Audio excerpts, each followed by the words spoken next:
Bombo Janice, 'no? Pero una siguro, i-acknowledge natin na finally nagsimula na talaga itong, paglilitis 'no ng, kasong, isinampa 'no, itong impeachment laban kay, Vice President Sara Duterte 'no, dahil ito na nga yung pangalawang impeachment niya 'no, after nung, 2025 last year 'no. So sa hinaba-haba man ng, itinakbo nito, umabot pa ito sa Korte Suprema, finally nagsimula na. At tama ka 'no, ah, fireworks kaagad nung unang araw pa lamang dahil, tinutulan ng minorya ang pagkatalaga kay, now presiding, officer Senator, Judge Chis Escudero, oh, dahil sabi nga nila unconstitutional daw ito 'no.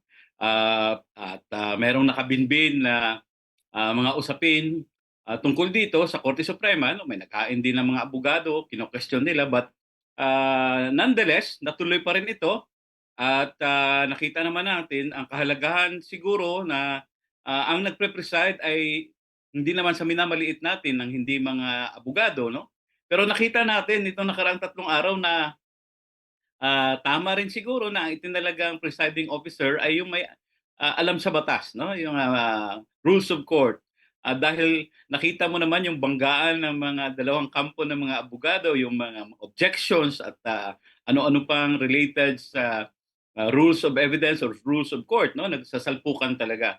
So yun ang nakita natin and, lalong naging mainit ito, nung pangalawang araw 'no, kung saan iprinesenta na ng, prosekusyon ang kanilang unang, testigo 'no, doon sa ikaapat na articles of impeachment 'no. Ito nga sinabi nila, "The last is now the first." 'No, itong pang-apat na articles of impeachment, ito na yung nauna.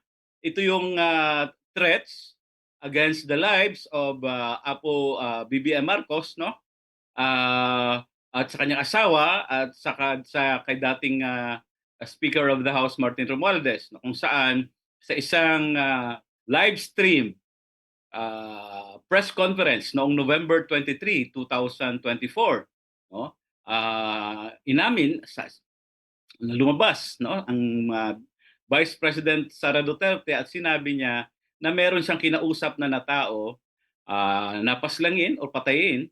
Kung siya raw ay mapatay or mamatay, ay patayin din 'no, si BBM, si Lisa Araneta Marcos at saka si dating Speaker Romualdez. Sabi pa nga niya, no joke 'no. So ito yung naging sentro na ngayon, Bombo Janice ng usapin 'no. At siyempre expected 'yun na unang atake kaagad ng depensa ay sirain yung kredibilidad at, tutulan nila ang pagpresenta, kay NBI agent Kalilong. But, in the course of the presentation nung, tumakbo na yung presentasyon, dahil pinayagan naman 'no ng, presiding officer na si Chis Escudero dahil walang basihan yung mga objections nila, na-identify naman itong si Kalilong as a witness doon sa pre-trial brief and in the pre-trial order, tumuloy-tuloy. At, despite the objections sa tingin ko 'no, lahat ng mga objections na itinapon ng, depensa ay, na-establish ni Kalilong yung kanyang bona fide, yung, pagiging expert niya at, kung bakit siya ang itinalagang mag-imbestiga dito 'no, during the direct examination niya 'no. Kung ano yung kanyang, trainings na nadaanan at ano yung ginawa niya nung siya ay itinalaga na imbestigahan ito. So yun yung nangyari in the second day 'no. Of course may mga dramang nangyari on the second day, alam naman natin yun na Bombo Jenis 'no. Ah, Nagkaroon ng, walkout, kung ano-ano pa 'no. At siyempre pumunta rin doon yung, pangalawang pangulo 'no, si Vice President Sara Duterte 'no, na sabi niya, nakipagpulong sa mga abogado niya at nagpatawag ng press conference pero nagbitaw lang ng maiksing, statement 'no, "In this bloodbath, bludgeoning, I will be blooded but unbowed," 'no, na isang, pamusong, poem ng isang, poet 'no, na pinamagatang Invictus, doon pala niya kinuha 'yon 'no. So 'yun yung naging ano rin na mga kumbaga spices on the second day. On the third day, ayun na, sinubject na sa cross-examination si NBI agent Kalilong at nakita na natin yung track nung depensa, no? Na ah, sinasabi nila na yung statement na yon ng pangalawang pangulo ay dapat hindi titingnan in isolation. Dahil sabi nila may context ito. Kaya pinapresenta din nila nung maalala mo Bumbo Jenis nung unang araw na presenta si Karilong gusto nila i-play yung 2 oras na video. Ah, Tinutulan nila yung ano lang, portion lang. Pero nung the third day, nung sila na ang nagko-cross examination, nakita mo naman, no? May mga snippets din, no? Or splices of the video, especially pertaining doon sa ano bang nangyari doon kay Chief of Staff Zuleika Lopez, no? Na pinakita nila. Ang nakita natin dito, parang gusto nilang i-establish na may prior incident, no? May oppression sabi nila. Kaya nabanggit ito ng pangalawang pangulo dahil daw nagkaroon ng conspiracy na talagang ipitin si Zuleika Lopez at iba pa, no? Kaya yun na yung parang nagiging takbo ng depensa, no? Hindi na nila kino-contest, I think, sa nakita natin kung totoo ba o hindi yung video, no?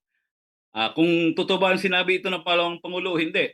Ang sinasabi lang nila, nangyari ito dahil merong context, no? At ang context nito ay yung oppression, yung panggigipit ng Committee on uh, uh, Good Government na kung saan at that time in November of 2024 si Attorney Zuleika Lopez ay was cited in contempt of the committee at siya ay ikinulong. No? So, doon nagtapos yung presentasyon ni Agent Kalilong at syempre on the sides yung mga senador ay may mga pagtatanong din, paglilinaw at kung maalala mo there were 2 instances na kinall out din ng presiding officer na si Senator Chis Escudero, yung mga senador. No, halimbawa, yung pagtatanong ni Senator Risa Ontiveros, no, na parang nabigyan ng oportunidad yung prosecution na mag-closing statement, no? Magkaroon ng kanyang summation. Para maging patas, binigyan din ng pagkakataon yung depensa na magbigay din ng kanilang parang closing statement, no? But there was this warning, if I may call that, from the presiding officer na hindi dapat pangunahan ng mga senator judges. Hayaan muna mapresenta yung mga ebidensya, yung mga witnesses bago magkaroon ng parang conclusion, no? Kung meron bang basihan itong mga articles of impeachment.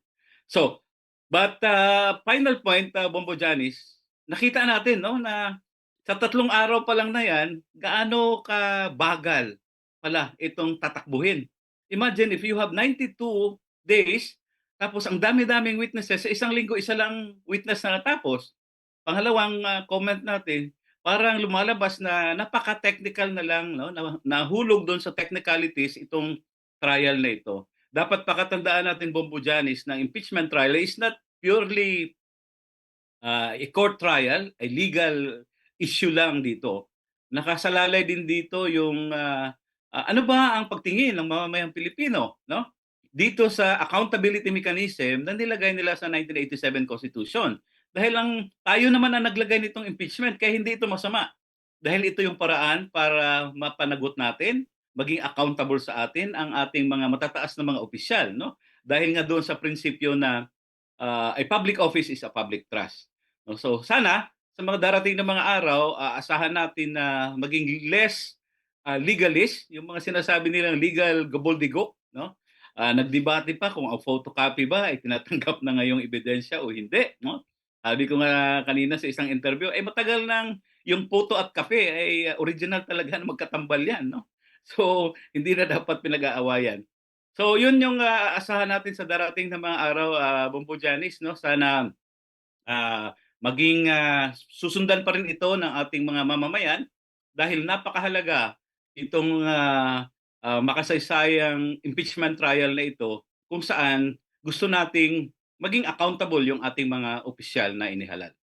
Yes, attorney. Yes, tama ka nga. Nagiging more on technicalities na yung usapan na sa impeachment trial instead na yung talagang context, yung mga pinapresentang ebidensya, yung talagang pinaglalabanan doon sa impeachment court, attorney. Pero isa sa mga napansin ko din na attorney, ay ewan ko kung talagang yung mga gaya nyo, yung mga abogado, may mga kanya-kanya ding talagang diskarte, the way how they ask the question to the witness, attorney, naging argumento din yung pag-object ng the defense counsel kay private prosecutor nung nag-question siya, dinadeliver niya yung mga tanong niya sa witness, attorney. Naging issue din yon. So anong masasabi mo doon, sir? Tama ka, Bombo Janice, no? Of course, no, dahil ito nga halimbawa yung nasa depensa, no, binayaran sila, no, ng kanilang kliyente.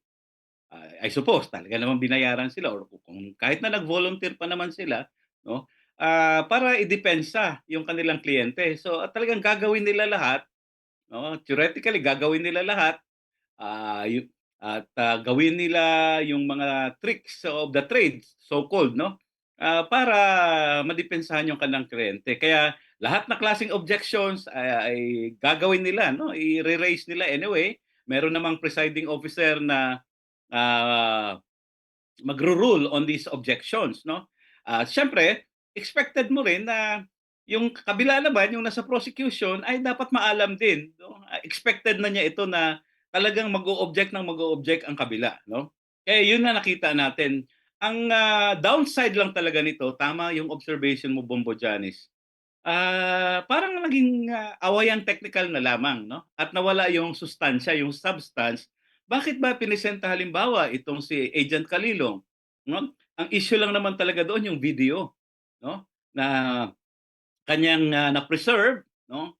Sa pamaraang scientifico, no? Sistematiko ang pagka-preserve niya dahil ang video na ito, di ba matagal na natin itong napanood, Bumbu Janice, no? Pabalik-balik na nga lang kasi available publicly yan sa social media, no, sa internet. And yun yung isang nakita nating medyo kahinaan dito. Napakaraming mga dokumento, mga video na dapat napaigsi ang proseso kung noong nag-pre-trial sila ay nagkasundo na sila na wag na nating pag-awayan dahil common exhibit naman natin ito. Exhibit ng prosecution, exhibit ng depensa. Wag natin pag-awayan na kung totoo ba o hindi itong video na ito, no? So, yun yung nangyari kasi pareho naman nilang exhibit, nag-aaway pa sila kung paano ba ito na record, etc., etc. In court, ang purpose na magkaroon ng pre-trial sa korte para yung mga bagay na pwede na kayong mag-stipulate, no? Yung pagkasunduan na ninyo, wag na ninyong pag-awayan, ay may isang tabi na. At doon na lang kayo magdebate sa mga bagay-bagay or mga punto na talaga hindi kayo magkasundo.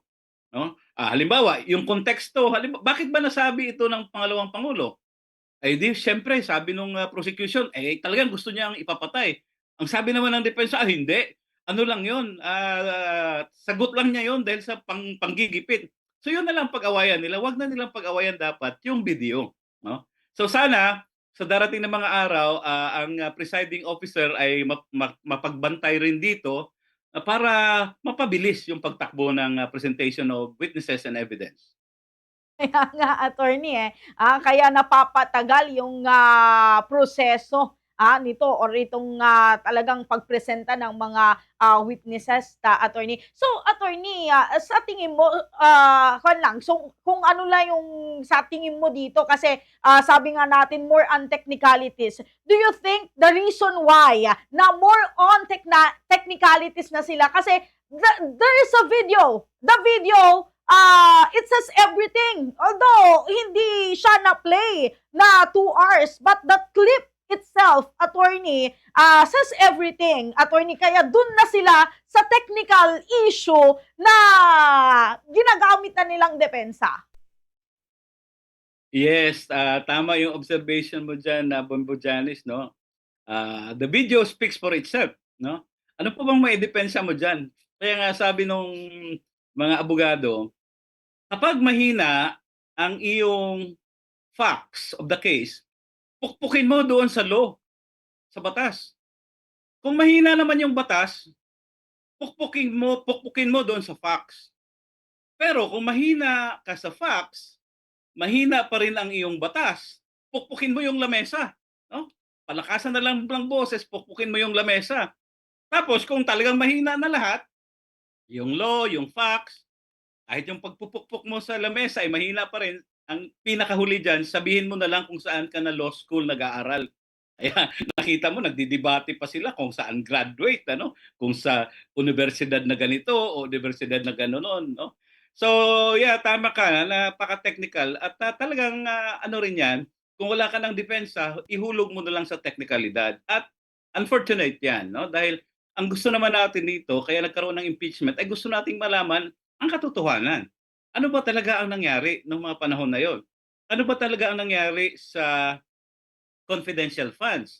Bakit napunta ito kay Mary Grace Piatos, no? Ano ba talaga ang nangyari doon sa sabing unexplained wealth? Bakit doon sa mga bank accounts bilyon-bilyong transaksyon ang pumasok, no? At ano ba talaga ang katotohanan doon sa mga sobre na binigay doon sa mga opisyalis ng DepEd? Ito yung mga tanong na dapat masagot sa mamamayan, no? Hindi itong mga teknikalidad kung photocopy, dapat ba tanggapin as ebidensya yan or etc.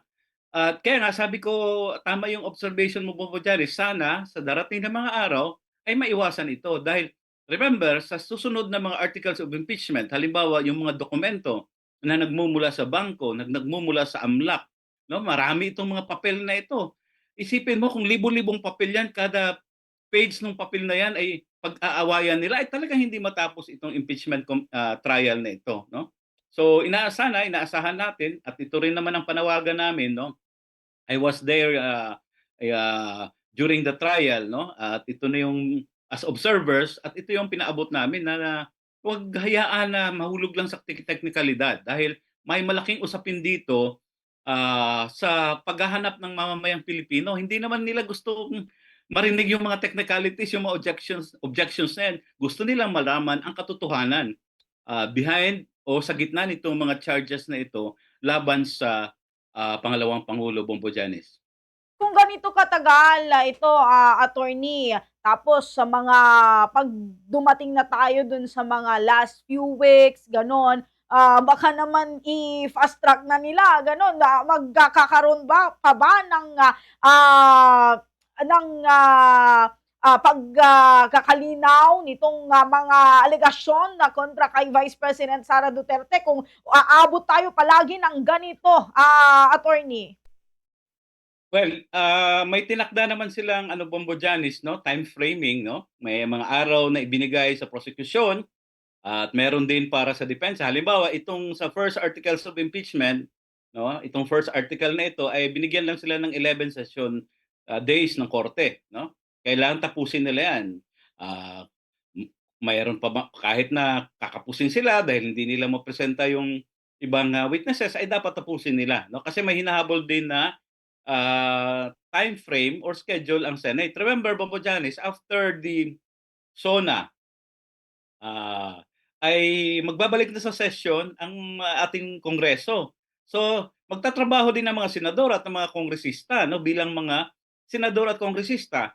Kaya after the SONA, ang trial ay mangyayari lamang Martes, Merkules at Huwebes.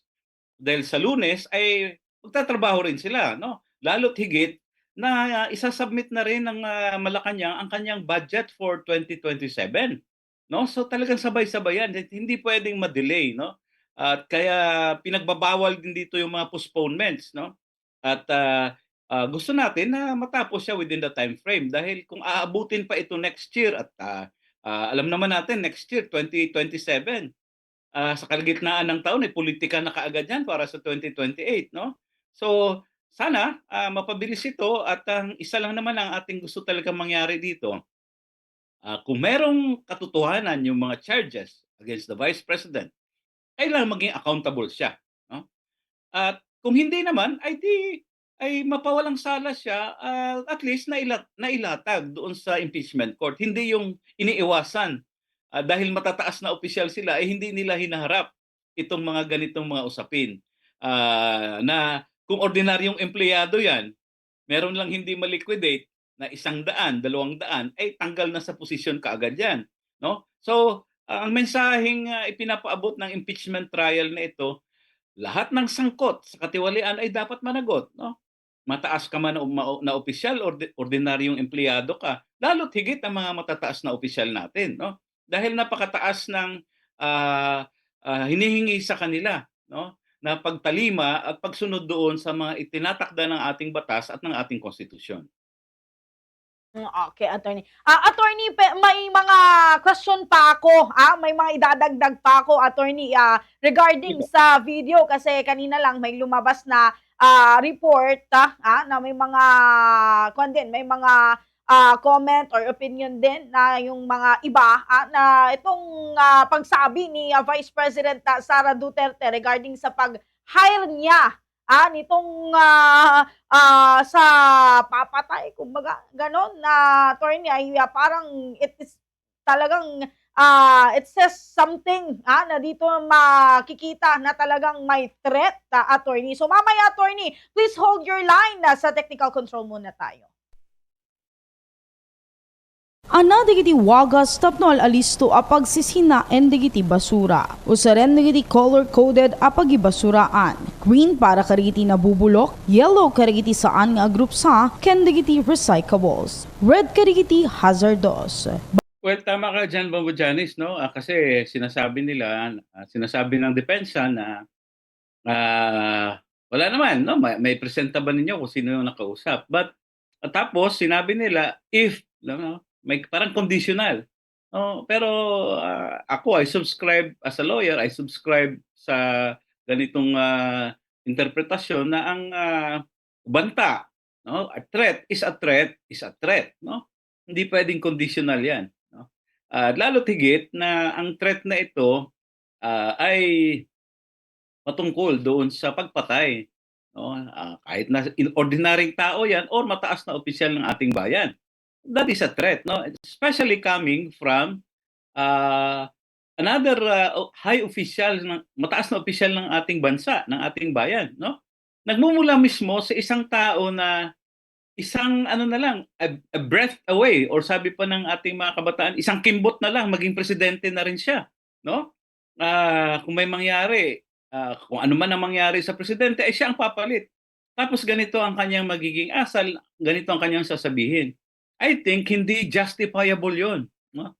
Napakataas ng hinihinging restraint, no? Yung pagpipigil sa isang opisyal, pangalawang pangulo at that, no? Na kung ano man ang kanyang haharapin na pressure, ano man ang haharapin niya ng mga hamon, ay dapat may restraint siya. Can you imagine kung ikaw na ang maging pangulo at merong bansa na manggugulo sa atin, sa halip na idadaan mo sa diplomatikong kapamaraanan ay ang gusto mo kaagad ay manawagan ng patayan, no? I don't think ano 'yan, justifiable yung mga ganyan, no, na dahil lang ay we were oppressed, ginigipit ang aming pamilya, ginigipit ang aking chief of staff, no? Kung gano'n ang pamantayan natin nung kapanahunan ng kanyang ama, na siya ring presidente, ang dami ring ginigipit noon. Oh, ibig bang sabihin na ilagay na lang natin sa ating wala nang rule of law and justice sa ating bayan dahil ang mga matataas na opisyal pala ay pwedeng ilagay nila sa kanilang kamay ang pag-aayos ng mga tunggalian nila, no? Na may kakausapin na patayin, no?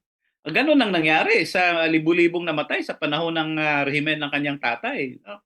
O hindi na dumaan sa tinatawag nating due process, basta na lang itukhang, no? Kasi nang laban, no? So talagang mali yung ganoong mga kaisipan, no? kahit ano pa man ang sinasabi nilang justification, I don't think it will justify anything, no, for a high official of our land na openly in public sasabihin mo, ina-advocate mo na yung ganitong meron tayong sigalot, meron tayong awayan, ay mag-hire kayo ng assassins, ipapatay, no? At isang mahalaga, no, Bombo Janice, doon sa testimonya ni NBI agent Kalilong na hindi ito isolated. Naging pattern ito, no? May mga similar statements in the past, no? Yung sinabi niya sa isang press conference din ata yon na prior pa October na gusto niyang putulan ng ulo, no? So, ano ang mga mensaheng binibigay natin lalong-lalo na sa ating mga kabataan, no? Na ang ating mga opisyal ganito pala. O kaya naman hindi ka nakapagtataka na daming krimen ang nangyayari dahil kahit na mga kabataan ngayon gumagawa ng krimen dahil ito yung halimbawa na pinapakita ng ating mga matataas na opisyal. Kung meron kayong problema, wag niyo na idaan sa proseso ng itinatakda ng ating batas. Ilagay niyo na sa inyong kamay, no? Ang pag-settle, no? Pag-ayos ng mga ganito mga bagay. Okay, attorney. Lastly, attorney, sabi ko mo nga kanina, kahit may 1, 2, 3, then 4, Article 4, bakit kaya piniling inuna itong Article 4 ng Articles of Impeachment, attorney? Well, hindi ko pangunahan, wala akong personal knowledge, no? Hindi naman ako kabahagi ng prosecution team, no? Pero ito lang from my observation, siguro inuna nila ito, no? I don't know kung ito talaga ang dahilan, pero inuna nila ito dahil sa tingin nila ito yung mas madali, no? Na i-prove dahil ang ebidensya nagmumula mismo sa bibig nung akusado, no? Kay Vice President Sara Duterte. Sabi ko nga dapat hindi na pinagdebatihan yung video na yon dahil alam na ng buong bansa, alam na ng buong mundo na nangyari yun noong November 23, no? Kung i-Google mo or kung i-search mo yan, talagang andyan yan, pabalik-balik. Ang pag-aawayan na lang dito kung ano talaga ang konteksto. Tama yon. Bakit ba niya nasabi ito? At hindi na kailangan ng marami pang mga ebidensya at kung ano-ano pa. So kaya siguro inuna nila ito, no? Para mapaghandaan nilang maigi ang masusunod na articles at yun ang mas mabusisi, no? Lalong-lalo na yung mga nag-involve ng maraming dokumento, no? Halimbawa yung sa confidential funds, no? Halimbawa yung sa SALN ng Pangalawang Pangulo, yung kanyang mga bank records at na-remember hanggang ngayon ay yung BIR box na hindi pa napagdedesisyonan kung bubuksan ba yun o hindi, no? Kaya yun